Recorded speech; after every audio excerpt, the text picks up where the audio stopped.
Hai pendengar Radio Gema Edukasi, dimanapun kalian berada, jumpa lagi dengan saya Rahma dalam program acara Bimbel, Bimbingan Belajar untuk Siswa-Siswi kelas 11. Selama 1 jam, nanti Rahma akan menemani kalian untuk sama-sama membahas mata pelajaran matematika tentang komposisi fungsi dan fungsi inverse. Dan bagaimana pendengar edukasi? Sudah siap untuk mengikuti pembelajaran ini? Di studio telah hadir Bapak Thomas Rizo, SPD. Beliau adalah guru SMA Negeri 2 Bandar Lampung. Selamat sore Pak Thomas. Selamat sore. Gimana kabarnya, sehat Pak? Alhamdulillah sehat. Ya, tetap semangat ya Pak ya. Semangat. Ya, jangan juga kalian tidak semangat, karena Pak Thomas saja sudah semangat untuk memberikan atau memaparkan materinya nanti setelah yang berikut. Jadi jangan kemana-mana. Setelah yang berikut kita akan kembali lagi.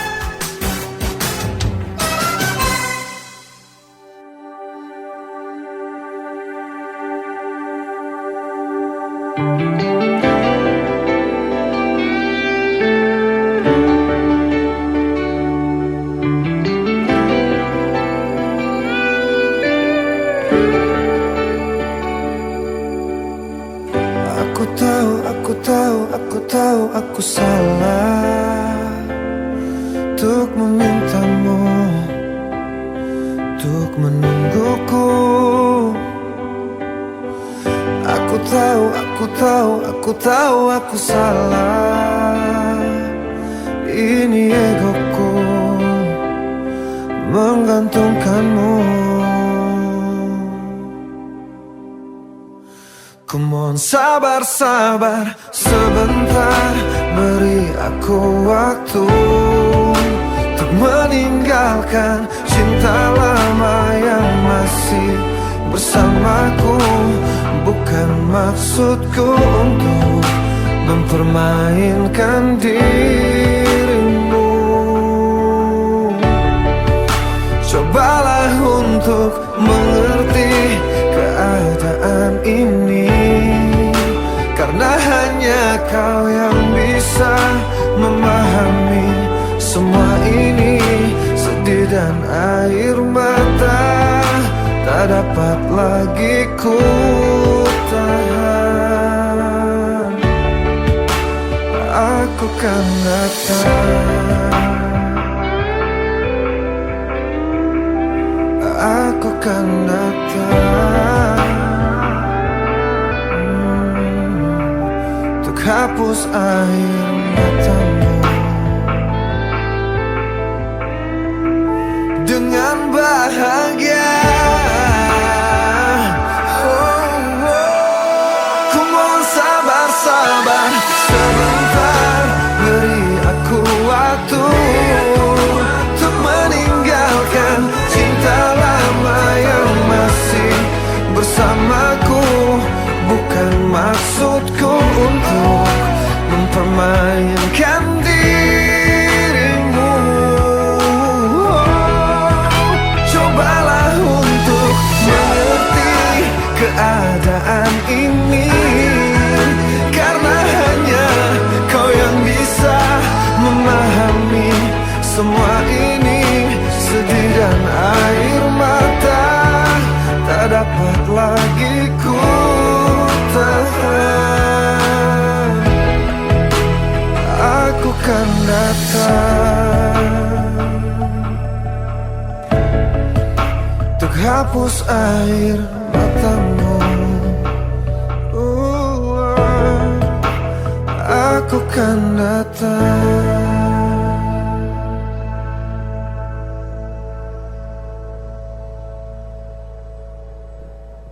Kembali lagi di Radio Gema Edukasi, berbagi ilmu untuk semua yang dipancar luaskan dari Jalan Dr. Andes Warsito nomor 72 Teluk Betung, Bandar Lampung. Dan senang sekali kita dapat bersama-sama dengan Pak Thomas untuk membahas materi kita tentang komposisi fungsi dan fungsi inverse.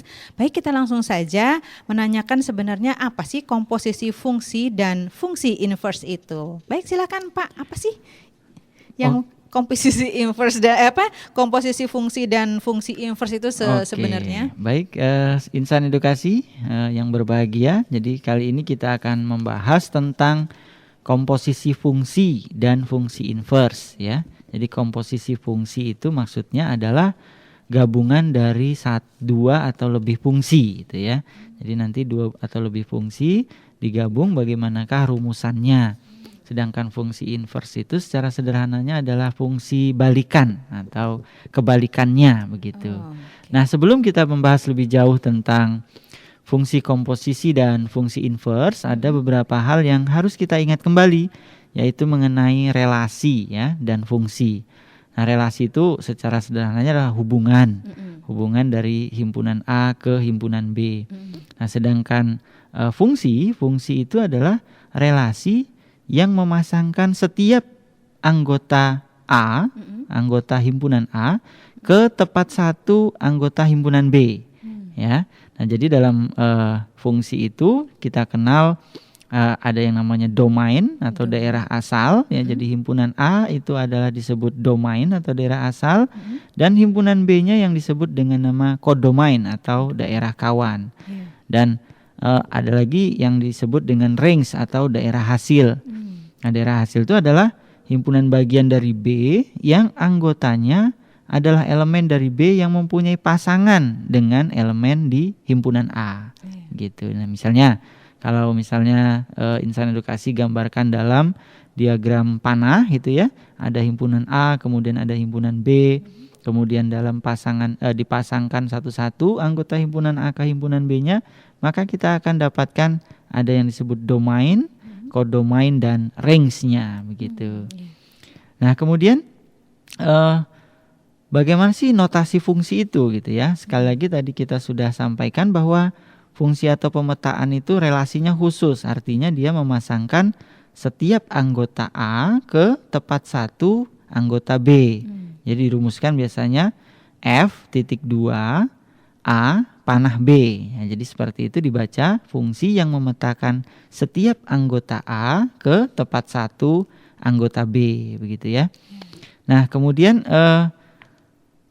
yang harus diperhatikan bahwa diagram panah itu merupakan fungsi itu apabila yang pertama tidak dikenal elemen domain yang bercabang. Jadi ketika ada elemen pada domain yang ada cabangnya itu maka relasi seperti itu bukan fungsi, dia hanya relasi biasa saja. Dan yang kedua, syaratnya sebuah diagram panah dia merupakan fungsi, tidak ada elemen domain yang tidak punya pasangan gitu. Jadi dia syaratnya ada dua. Yang pertama adalah anggota dari domainnya tidak ada cabangnya, kemudian yang kedua adalah tidak ada elemen pada domain yang tidak mempunyai pasangan. Nah, bagaimana sih sebenarnya cara kita untuk menentukan daerah asal dan daerah hasil dari suatu fungsi? Nah, kalau daerah asal itu tergantung dari bentuk fungsinya. Secara umum, daerah asal suatu fungsi itu adalah semua X anggota bilangan real secara umum. Kecuali ada 3 hal fungsi. Yang pertama, fungsi yang berbentuk fx sama dengan akar hx. Nah, kalau dia seperti itu, maka syaratnya adalah hx-nya harus lebih dari atau sama dengan 0. Sekali lagi, saya ulang, untuk menentukan domain pada suatu fungsi, apabila fx-nya fungsinya berbentuk fx sama dengan akar hx, maka syaratnya hx-nya harus lebih dari atau sama dengan 0. Kemudian yang kedua, apabila fx-nya fungsinya berbentuk fx sama dengan gx log hx, ini fungsi logaritma. Nah, kalian sudah mengenal fungsi logaritma di kelas 10 sebelumnya, bahwa fungsi logaritma itu memiliki syarat bilangan pokoknya harus lebih besar dari 0 dan bilangan pokok tidak boleh 1. Sementara hx-nya atau biasa disebut dengan nama numerus, itu dia harus lebih besar dari 0. Nah, jadi untuk menentukan domainnya cukup perhatikan syarat pada fungsi logaritma. Dan yang ketiga adalah fungsinya berbentuk fx sama dengan gx dibagi hx. Nah, fungsi yang seperti itu disyaratkan Hx-nya harus tidak boleh sama dengan 0. Karena kalau fungsinya berbentuk pecahan, Hx-nya atau yang penyebutnya itu 0, maka fungsi itu tidak terdefinisi. Contoh misalnya, saya kasih contoh, tolong disimak baik-baik insan edukasi. Tentukanlah domain dari fungsi fx sama dengan akar x kuadrat min 2x. Sekali lagi, saya ulang soalnya. Tentukanlah domain dari fungsi fx sama dengan akar x kuadrat min 2x. Maka kalau soalnya seperti itu kita ingat tadi, maka fungsi itu berbentuk fungsi yang pertama. Jadi fx-nya sama dengan akar dari hx. Nah syaratnya seperti yang sudah saya sampaikan tadi, hx-nya itu harus lebih besar dari 0. Jadi artinya x kuadrat min 2x-nya lebih dari 0. Sehingga kalau difaktorkan menjadi x dikali x min 2 lebih dari 0. Sehingga kita dapatkan domainnya adalah himpunan semua x sedemikian sehingga x-nya kurang dari sama dengan 0 atau x-nya lebih dari sama dengan 0. Dengan x adalah anggota bilangan real. Nah kemudian yang harus insan edukasi juga ketahui sebelum kita bahas lebih jauh tentang apa sih fungsi komposisi itu adalah mengenai syarat-syarat fungsi. Jadi fungsi dari himpunan A ke himpunan B disebut dia satu-satu, itu sifat-sifat fungsinya yang pertama. Apabila elemen dari A hanya mempunyai satu peta di B.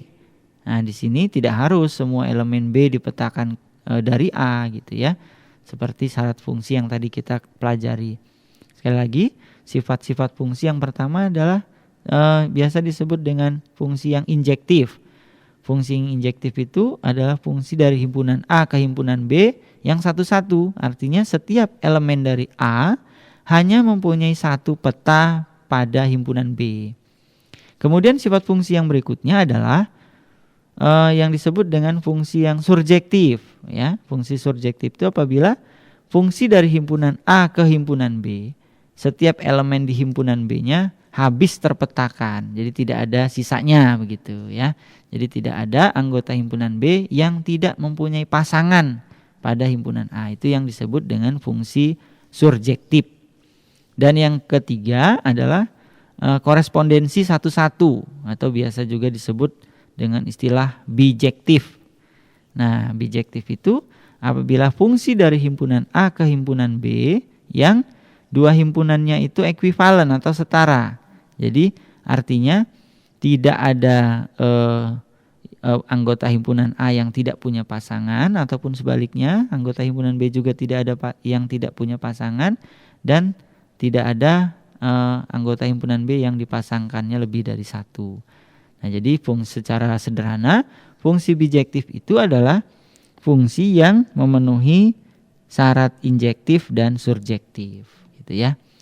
Kemudian ada beberapa jenis fungsi yang harus insan edukasi ketahui ya sebelum kita membahas tentang komposisinya, yaitu fungsi konstan. Fungsi konstan itu yang kalau di SMP lebih dikenal dengan istilah fungsi linier gitu ya. Adalah fungsi yang memetakan seluruh elemen domainnya ke hanya satu saja elemen pada kodomain. Biasanya dituliskan fx sama dengan k. Kemudian ada lagi fungsi identitas. Fungsi identitas itu adalah fungsi yang memetakan setiap elemennya ke dirinya sendiri gitu ya. Kemudian ada lagi fungsi tangga. Fungsi tangga itu fungsi yang gambar grafiknya itu ya seperti tangga begitu ya, gambar grafiknya seperti tangga kalau kita gambarkan.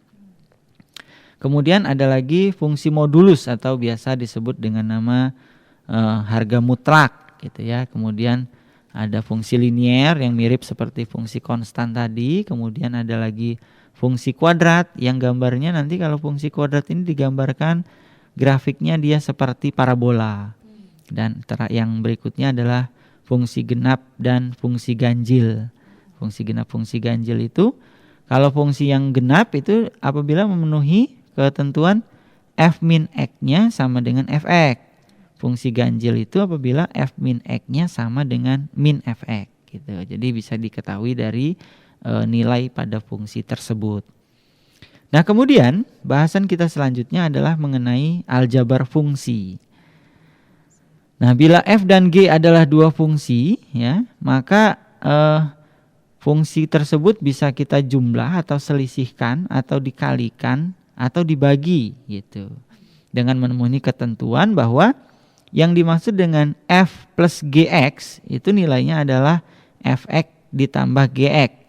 Dengan domain dari f tambah g adalah irisannya dari domain f dengan domain g. Kemudian yang dimaksud dengan f kurang gx itu adalah fx dikurang gx. Dengan domain f dikurang g-nya adalah domain irisan dari domain f dengan domain g.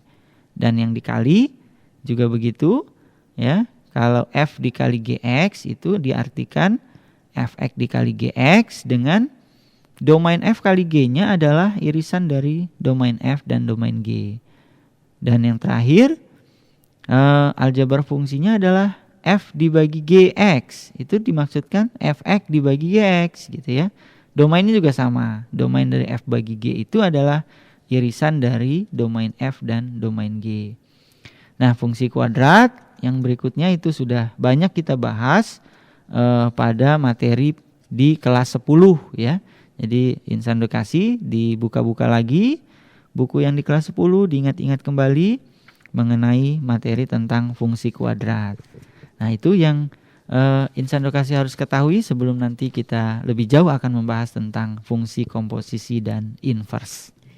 Kita rehat sejenak dan nanti setelah ini kita akan kembali lagi. Jadi jangan kemana-mana, tetaplah bersama kami di Radio Gema Edukasi, berbagi ilmu untuk semua, karena Bimbel akan kembali setelah yang berikut.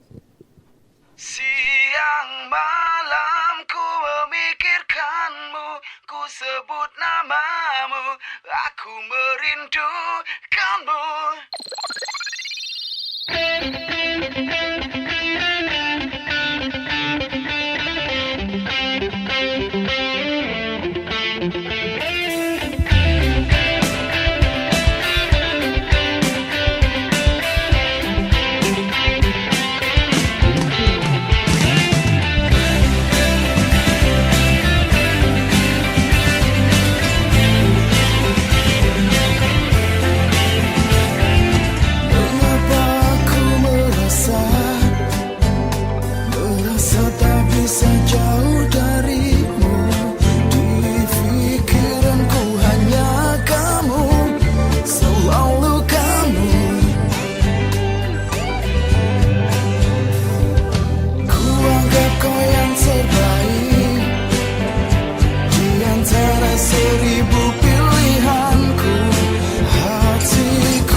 berdua bercinta, cinta.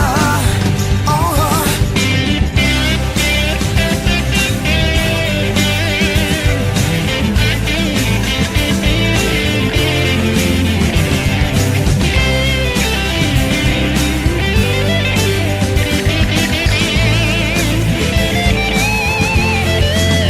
siang malam ku memikirkanmu, ku sebut namamu, aku merindukanmu. Siang malam ku memikirkanmu, ku sebut namamu, aku merindukanmu. Siang malam ku memikirkanmu, ku sebut namamu, aku merindukanmu. Mungkin aku harus menyatakan cinta, cinta, cinta. Siang malam ku ingat dirimu, terbayang wajahmu, sampai aku bermimpi, mimpi indah. Kita berdua bercinta, cinta. Siang malam ku memikirkanmu, ku sebut namamu, aku merindukanmu. Mungkin aku harus menyatakan cinta, cinta, cinta. Oh.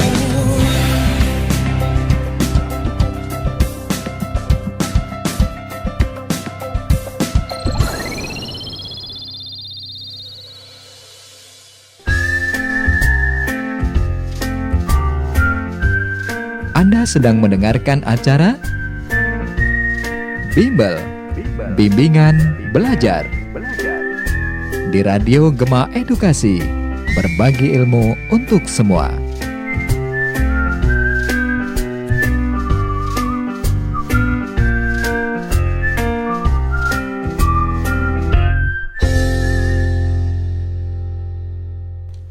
Pendengar Radio Gema Edukasi, kembali lagi bersama kami, bersama Radio Gema Edukasi, berbagi ilmu untuk semua. Kita masih dalam bimbel, bimbingan belajar untuk siswa-siswi kelas 11.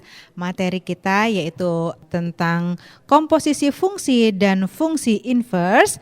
Dan kita telah memasuki, tadi sudah pengantarnya ya Pak ya? Iya, Nah betul. sekarang kita akan memasuki apa sih sebenarnya di pembelajaran matematika itu yang disebut dengan komposisi fungsi maupun fungsi inverse itu sendiri. Silakan Pak Thomas. Baik, Insan Edukasi, kita berjumpa kembali. Setelah tadi kita belajar pengantarnya, ya, kita sudah banyak kenal tadi mengenai pengertian dari fungsi itu apa, kemudian bagaimana cara menentukan daerah asal dan daerah hasil dari suatu fungsi, kemudian juga yang sifat-sifat fungsi dan jenis-jenis fungsinya.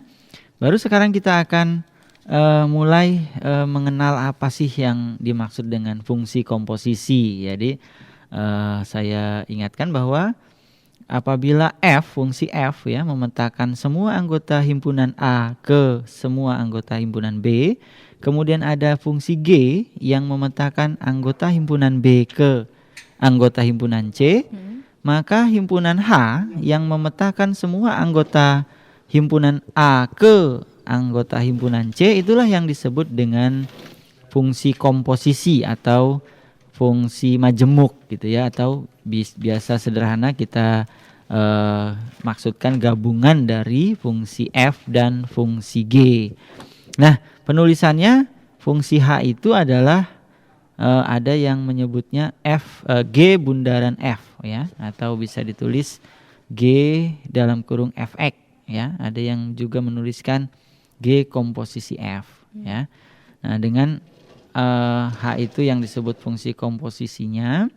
Kemudian beberapa sifat fungsi komposisi ini yang juga harus insan edukasi ketahui. Yang pertama adalah fungsi komposisi itu tidak komutatif. Artinya F bundaran G tidak sama dengan G bundaran F. Kemudian fungsi komposisi juga bersifat asosiatif. Jadi F bundaran dalam kurung G bundaran H dia sama dengan dalam kurung F bundaran G tutup kurung bundaran H gitu. Dan kemudian ada fungsi identitas. Artinya fungsi identitas kalau dikomposisikan dengan F ya hasilnya fungsi F itu sendiri. Dan sebaliknya fungsi F kalau dikomposisikan dengan inverse-nya dia hasilnya adalah fungsi identitas. Nah, itu yang insan edukasi harus ketahui mengenai sifat-sifat fungsi komposisi.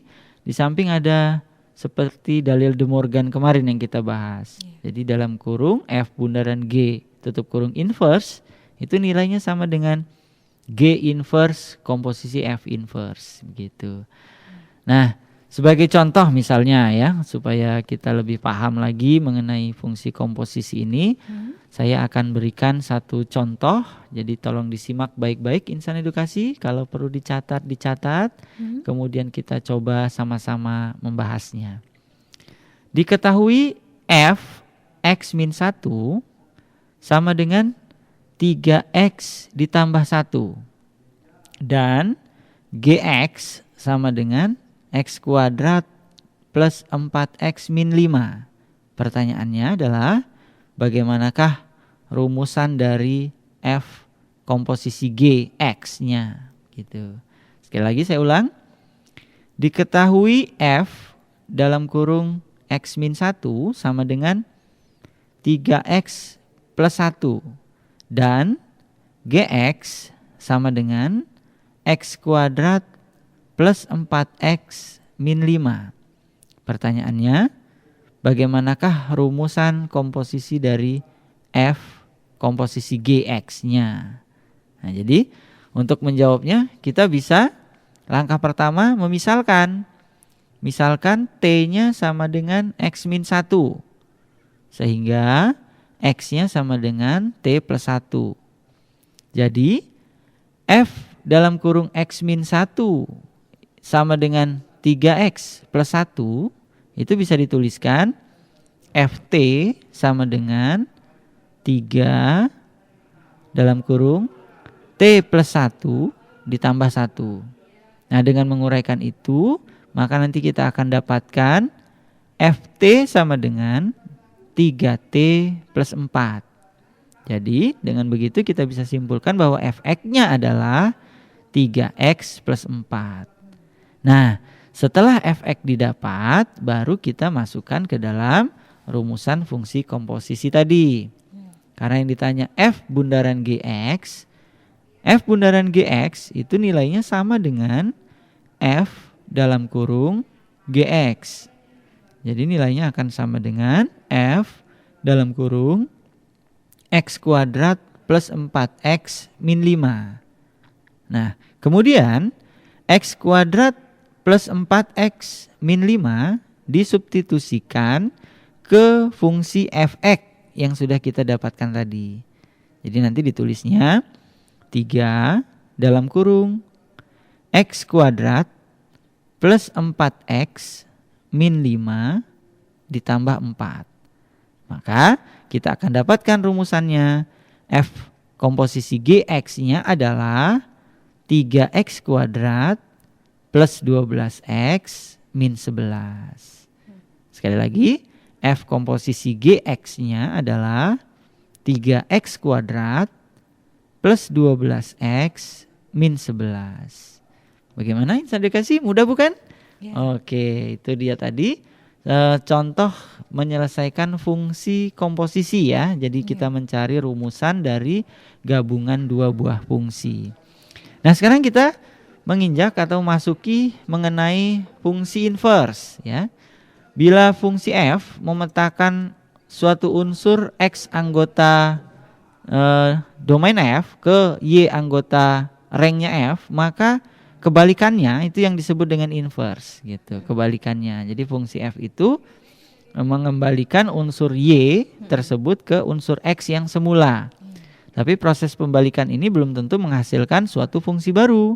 Karena kita ingat bahwa fungsi itu memiliki syarat, yaitu pemetaannya harus tepat 1 dan semua anggota domainnya itu memiliki pasangan. Jadi kalau kebalikannya tidak memenuhi kedua syarat tersebut, maka inverse-nya bukanlah merupakan fungsi, begitu. Artinya tidak semua inverse dari suatu fungsi juga dia merupakan fungsi. Apabila fungsi f itu bersifat bijektif seperti yang sudah kita bahas sebelumnya, maka inverse-nya bisa dipastikan juga merupakan sebuah fungsi. Nah, secara umum kita definisikan fungsi f akan memetakan semua anggota A ke anggota B, maka fungsi inverse-nya memetakan semua anggota B ke anggota A. Itu yang dimaksud dengan fungsi inverse. Dan inverse-nya juga merupakan fungsi kalau dia berkorespondensi satu-satu atau bersifat bijektif seperti yang sudah kita bahas sebelumnya. Nah, daerah hasil dari F merupakan daerah asal dari inverse-nya atau sebaliknya. Daerah asal dari F merupakan daerah hasil dari inverse-nya.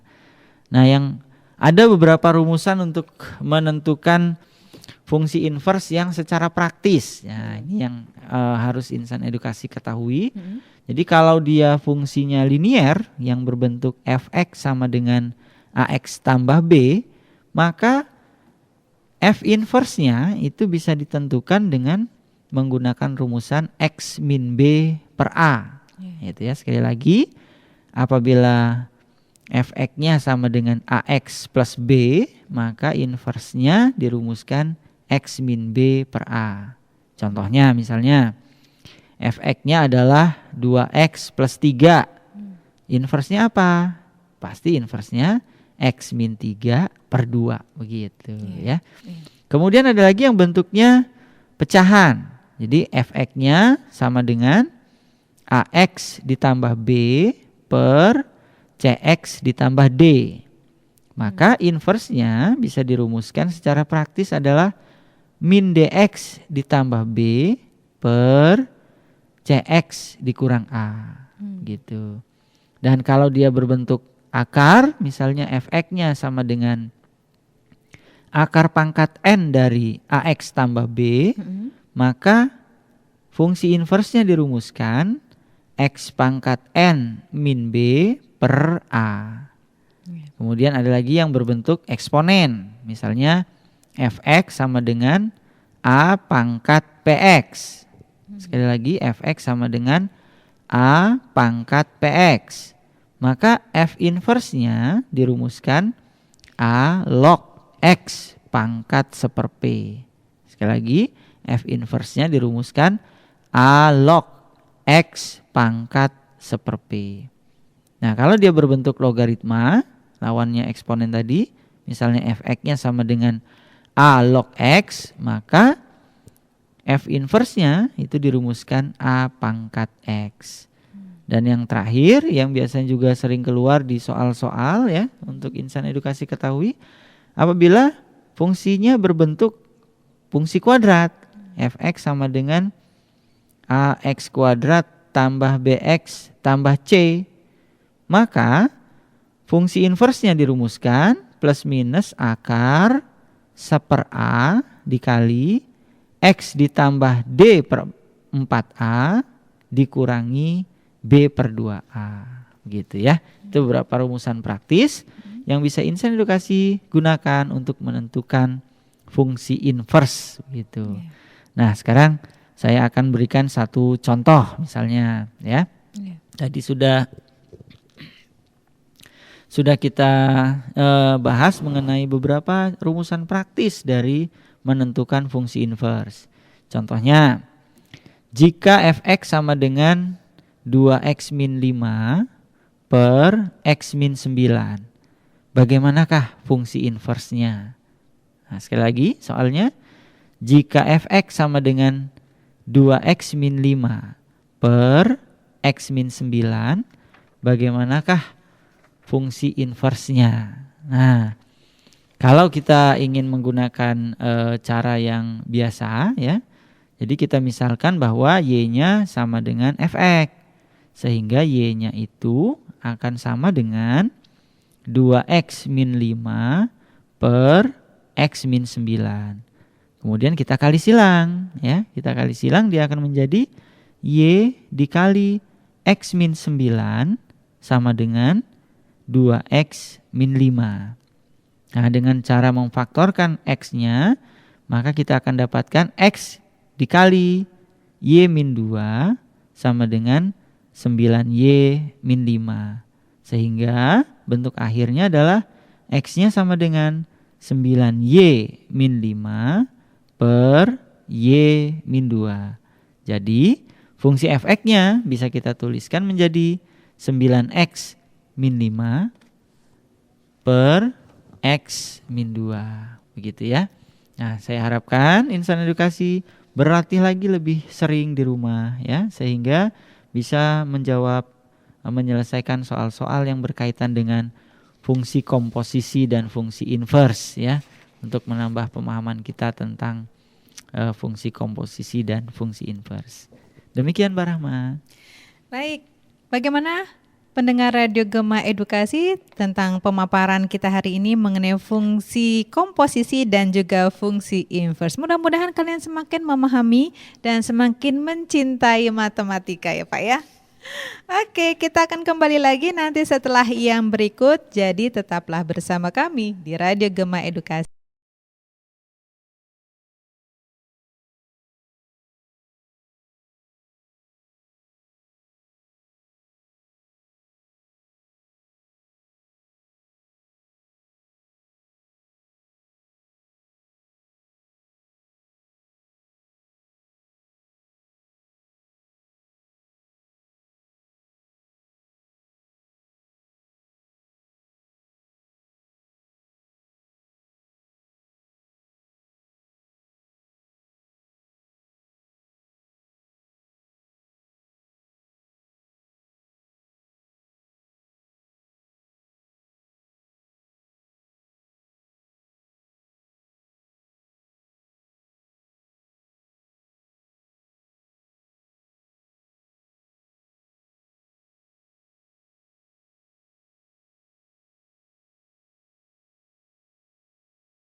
Anda masih bersama Radio Gema Edukasi, berbagi ilmu untuk semua.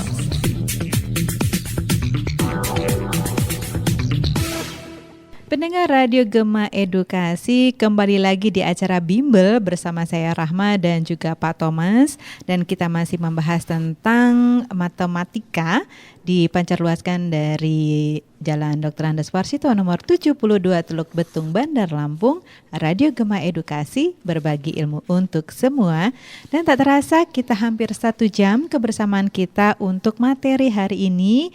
Dan Pak Thomas, mohon untuk diberikan kesimpulan dari materi kita. Silakan Pak. Baik, insan edukasi, kita akan menyimpulkan dari apa yang sudah kita bahas pada kesempatan kali ini. Jadi fungsi komposisi itu adalah fungsi gabungan, ya, sedangkan fungsi inverse itu adalah fungsi kebalikan.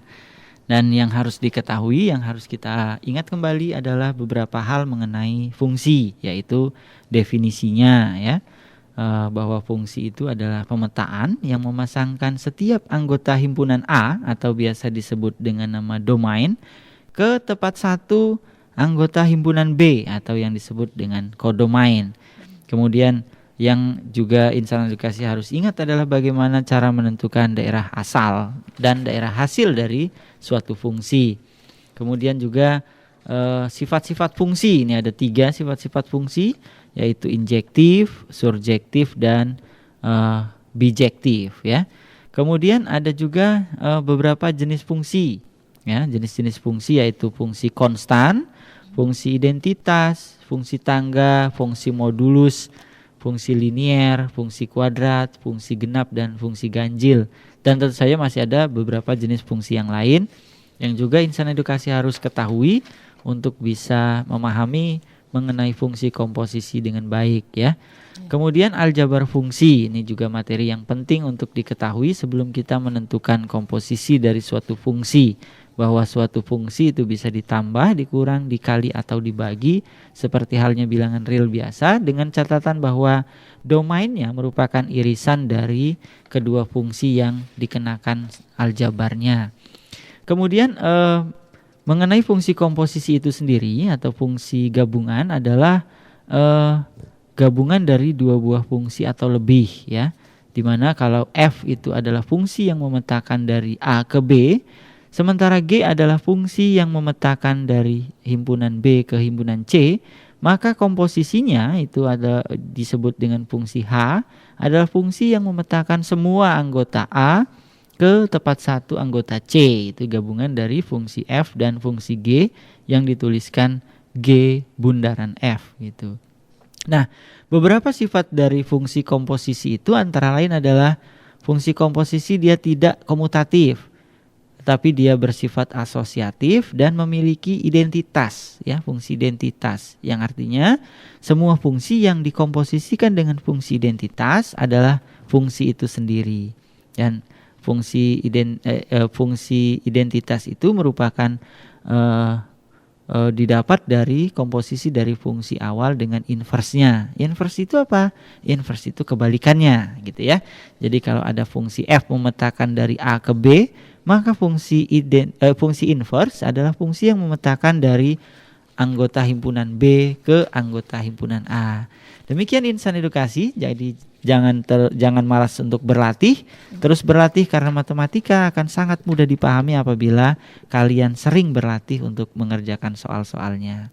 Terima kasih Pak Thomas telah meluangkan waktu untuk hadir di studio kami dalam acara Bimbel, bimbingan belajar untuk membahas mata pelajaran matematika. Di lain kesempatan nanti kita akan bertemu kembali, ya Pak, ya. Iya.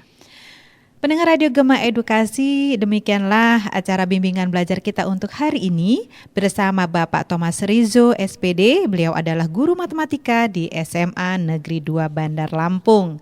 Dan kami pamit undur diri, namun kalian dapat mendengarkan acara ini kembali esok hari di waktu yang sama dengan materi yang berbeda, atau kalian dapat mengunduhnya di www.disdikbud.lampungprof.go.id. Saya Rahma dan kru Radio Gema Edukasi yang bertugas dari Studio Dinas Pendidikan dan Kebudayaan Provinsi Lampung. Radio Gema Edukasi, berbagi ilmu untuk semua. Terima kasih untuk kebersamaannya. Maaf jika ada kata yang tidak berkenan. Selamat beraktivitas, tetap semangat, dan sampai jumpa.